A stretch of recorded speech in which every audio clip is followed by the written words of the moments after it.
ตัวปิ้งไก่มาโรเอ็มอืมเยอะรือมาอันนี้คือเงี้ยปิ้งไก่เลยเงี้ยจ้ะโอ้คนน้องก็ยังอยากกินน้ำพี่น้องเนาะสบายดีไปมั้งอันนี้เราด่าสบายดีพี่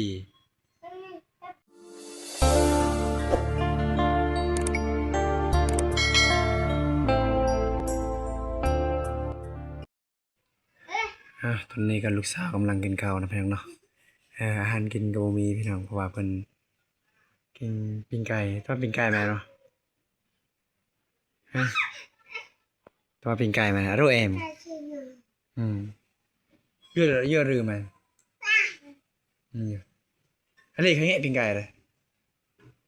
เงี้ยจ้ะโอ้คนน้องก็ยังอยากกินน้ำพี่น้องเ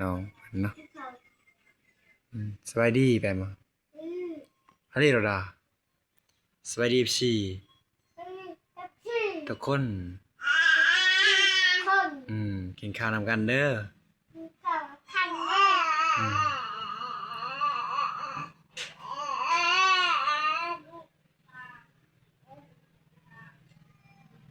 ใช่ปิ้งไก่ไงต้องมาปิ้งไก่เลยมาเบิดกินเลยเนาะกินแต่เช้านี่ปิ้งหนึ่งยาเสือให้เพิ่นเนาะพี่น้องตอนนี้ก็เบิดเลยก็เพิ่นกินเนาะเอ็มบ่อร่อยบ่อร่อยมาก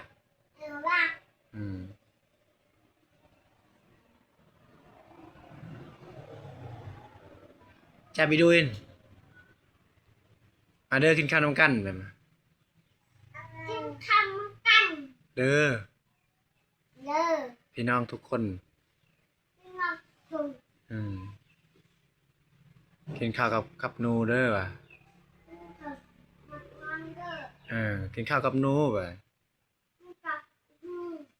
ไม่มีอาหารนะ